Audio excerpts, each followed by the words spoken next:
ড্ৰাগছৰ কিমান ডাঙৰ হ্যান্ডলাৰ আছিলে, তেওঁৰ হাতত কিমান ড্ৰাগছ পোৱা গৈছিল, আগত কিমান ড্ৰাগছ আছিলে, এই গোটেই কথাখিনি হাউচৰ পৰা আজিৰ কোঅপাৰেশ্যনটো সদায় থাকিলে তেতিয়ালে পুলিচে যথেষ্ট ভাল কাম কৰিব পাৰিব। কিন্তু আজিৰ কোঅপাৰেশ্যনটো সদায় থাকিব লাগিব। কাৰণ মই যোৱাবাৰ দেখিছোঁ আজি সদনত দুই এজনে কৈছে যে আমাৰ মাইনৰিটি সমাজত এইটো বেছিকৈ সোমাইছে। মই নকওঁ, মই ভাবোঁ যে অকল মাইনৰিটি সমাজত নহয়, মেজৰিটি সমাজতো এইটো সোমাইছে।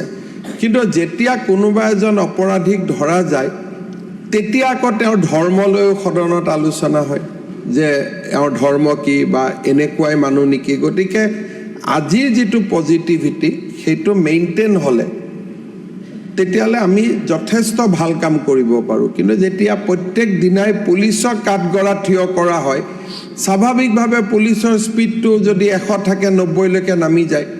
এই ব্যৱস্থাটো আমি নিশ্চিতভাৱে আমি মনত ৰাখিব লাগিব। আৰু কেন্দ্ৰীয় গৃহমন্ত্ৰী ডাঙৰীয়ায়ো এইবাৰ যথেষ্ট পদক্ষেপ ল'ব খুজিছে ড্ৰাগছৰ ওপৰত। যিটো আজি ইয়াত কোৱা হৈছে যে ড্ৰাগছৰ ব্যৱসায়ীসকলক কোৰ আৰু তেওঁলোকক আমি বেকএণ্ড আমি কৰোঁ নে নাই, আমি চেইনবিলাক কৰি কৰি গৈ এটা সময়ত চেইনটো ম্যানমাৰ সীমান্তত ৰখি যায়গৈ। অমুকৰ পৰা তমুকৰ পৰা অমুক, তমুকৰ পৰা অমুক, শেষ বস্তুটো গৈ পেলাই সীমান্তত পৰে। মিজোৰামৰ সীমান্ত, মণিপুৰৰ সীমান্ত। এতিয়া তাত যথেষ্ট চেণ্ট্ৰেল গভৰ্ণমেণ্টে যথেষ্ট ব্যৱস্থা হাতত লৈছে, দুইখন ৰাজ্য চৰকাৰেও সহযোগিতা কৰিছে। আৰু আমি ভাবোঁ যে এই বিষয়টোৰ ক্ষেত্ৰত আমি আৰু বেছি কঠোৰ হ'ব পাৰিম।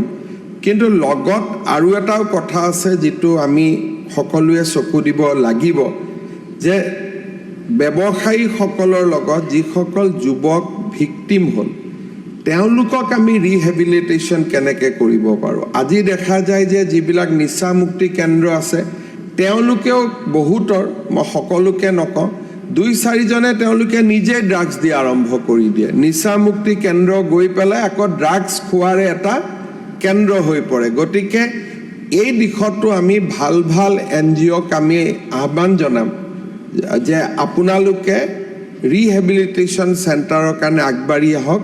চৰকাৰে আৰ্থিক সহায় কৰিব। আমি এটা স্কিমো আনিম যে চৰকাৰে কেনেকৈ সহায় কৰিব পাৰে। কিন্তু বৰ্তমানৰ বহুত নিচামুক্তি কেন্দ্ৰতে এনেধৰণৰ ঘটনা সংঘটিত হোৱাৰ অভিযোগ আমি সময়ে সময়ে